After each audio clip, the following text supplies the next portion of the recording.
Everyone, Russ Thornton, financial advisor. I'm here today with Bill Winterberg, who will introduce himself in just a minute.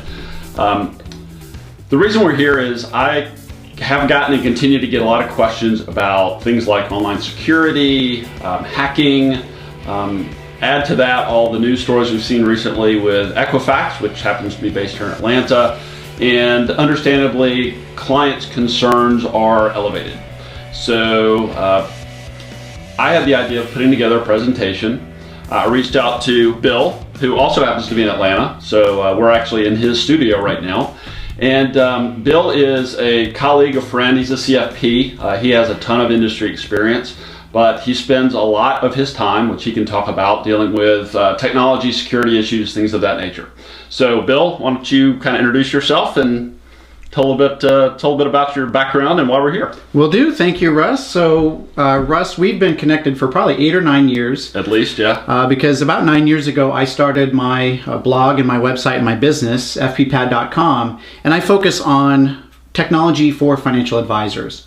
And financial advisors have opportunities with client relationship management, portfolio management, but a lot of the data that they collect about clients is something that hackers want to get a hold of because they can steal money and do really bad things with it. So cybersecurity and defending against phishing and attacks is always a hot topic among financial advisors. So when you and I were talking about what we could do for your audience, obviously addressing cybersecurity and phishing trends is something that I've spent years on, and we've got the slide deck that we're going to be talking about in a little bit. And hopefully viewers in your audience are going to take away some tips so that they can navigate the web more safely and securely and have more confidence that they're not going to fall victim to these attacks or lose money, and also have really good defenses and security on their account. So hopefully that's what we can jump into today and get started and share with your audience. Perfect. Yeah, we're excited to be here. We hope you guys get a lot out of this, and I'll be adding some additional resources and follow-up in addition to this actual presentation. And if you have any specific questions after watching this, let me know. I can reach out to Bill and hopefully address any other questions that what we cover today might raise in your mind. That's right. So are you ready? Let's jump in. All right, we've got it. So this is defending yourself against hacking, phishing, and spoofing attacks. And the way I like to get started is paint a picture of, remember the last time that you might have gone for a hike and you're out 3 or 4 miles from where you parked your car, getting down the trail, and you and a friend turn the corner and all of a sudden, gigantic grizzly bear, right? You might have heard this one before, but stay with me.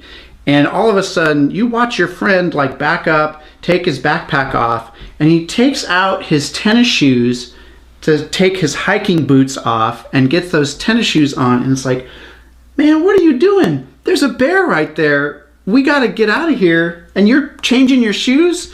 And the friend says, look, I don't have to outrun the bear. All I have to do is outrun you.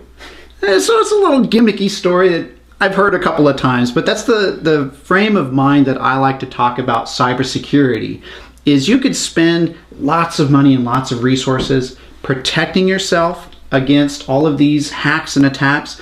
But really the key takeaway is if you do these things that we're going to talk about today, you raise the bar and make it difficult for yourself to get compromised, while other people may be more vulnerable targets. So that's kind of the frame of mind that I like to paint here, where you can be all consumed with defending yourself with good practices on cybersecurity, but you soon reach that point of diminishing returns. Right. So we're trying to outrun the people who have bad cybersecurity practices, not necessarily outrun and outsmart the attackers. Although we are trying to outsmart the attackers. Yeah, I kind of think of Pareto's law. Like we want to do the 80%, or do maybe the 20% is maybe the better way to think of it. It's going to give us the 80% of the best protection and keep us ahead of most of everyone else out there. That's exactly right. It's a great way to phrase it, because we're not going to do the 100% and really difficult